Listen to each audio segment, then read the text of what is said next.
Hello everyone नमस्ते म हुँ दिपा हजुरलाई स्वागत छ इजी किचन रेसिपिजमा। आजको रेसिपीमा मैले हजुरसँग शेयर गर्नको लागि लिएर आएकी छु घरमा नै सजिलै कराईमै बनाउन सकिने छिट्टो मिठो बिस्किट केक। यो केक बनाउनको लागि हजुरले आफूलाई मनपर्ने कुनै पनि बिस्किट लिन सक्नुहुन्छ। मैले भने यहाँ ओरियो बिस्किट लिएकी छु। हजुरले पनि सकेसम्म यो केक बनाउँदाखेरि क्रिमवाला बिस्किट लिनुभयो भने अझ मिठो फ्लेभर आउँछ केकको। त्यसैले मैले भने यहाँ ओरियो क्रिमवाला बिस्किट लिएकी छु। अब यसलाई फोडेर यहाँ तयार गर्ने सबै ओरियो बिस्किटबाट 2 पिस मैले निकाले। यो चाहिँ पछि हामीले केकलाई डेकोरेट गर्नको लागि युज गर्नेछौँ। अब बाँकी रहेको सबै ओरियो बिस्किटलाई एउटा मिक्सी जारमा राख्ने र यसलाई पिसेर यसको पिठो बनाएर यहाँ तयार गर्ने।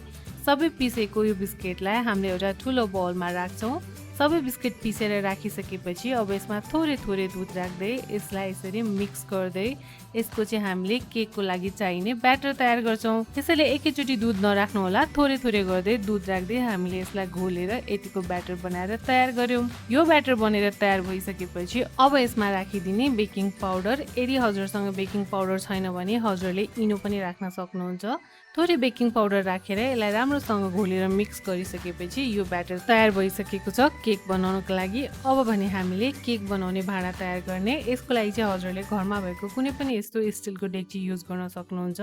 मैले भने यसको माथि यसरी बटर पेपर राखेँ, थोरै बटरले ग्रिस गरेर। हजुरहरूले बटर पेपर छैन भने सिधै डेक्चीमा नै तेल घिउ या बटरले ग्रिस गर्न सक्नुहुन्छ। त्यसपछि राखिदिन सक्नुहुन्छ यो ब्याटरलाई। यो ब्याटर सबै राखिसकेपछि अब भने हामीले यसलाई पकाउनको लागि राख्छौँ। त्यसको लागि चाहिँ मैले 10 मिनट अगाडि नै कराईलाई यसरी छोपेर प्रिहिट गरेर राखेको थिएँ, जसमा चाहिँ अब यो तयार गरेको केकको ब्याटर राखिदिने। यो राखिदिइसकेपछि हामीले फेरि माथिबाट छोप दिन्छौँ र माथिबाट एउटा भारी सामान राखिदिन्छौँ, जसले गर्दा यसको हिट चाहिँ बाहिर नजाओस् अनि केक राम्रोसँग पाकेर तयार होस्। अब लो हिटमा राखेर 25 मिनट यसलाई हामीले पकाउने। 25 मिनट जति पकाइसकेपछि यसलाई एकचोटि चेक गरौँ यसरी टुथपिक राखेर। यदि ब्याटर टुथपिकमा लागेन भने केक पाकेर तयार हुन्छ। अब यो केकलाई सेलाउन दिने। यो केक सेलाउँदै गर्दा मैले यहाँ लिएकी छु एउटा डेरी मिल्क। अब यो डेरी मिल्कलाई हामीले मेल्ट गर्नको लागि राख्ने एउटा बाउलमा। यो बाउलमा राखिसकेपछि एउटा प्यानमा पानी तताउने र त्यसको माथि यो बाउललाई राखिदिन्छौँ र अब यसलाई राम्रोसँग चलाउँदै चलाउँदै यतिको मेल्ट गर्छौँ। यो चकलेट सबै मेल्ट भएर यहाँ तयार भइसकेपछि अघि हामीले सेलाउन राखेको केकलाई अनमोल्ड गरौँ। केकलाई एउटा प्लेटमाथि यसरी अनमोल्ड गरेर राखिसकेपछि हजुरले देख्न सक्नुहुन्छ केक पाकेर तयार भइसकेको छ। अब यो केकमाथि अघि हामीले मेल्ट गरेर राखेको डेरी मिल्कलाई हालिदिने। सबै डेरी मिल्क यो केकमाथि राखिसकेपछि अब यसलाई सबैतिर लाग्ने गरी मिलाइदिने। केकलाई सबैतिरबाट चकलेटले यसरी कोट गरिसकेपछि अब हजुरले कसरी मनपर्छ त्यसरी नै यसलाई डेकोरेट गर्न सक्नुहुन्छ। मैले भने सुरुमा निकालेको ओरियो बिस्किटलाई यसको माथिबाट यसरी राखिदिए।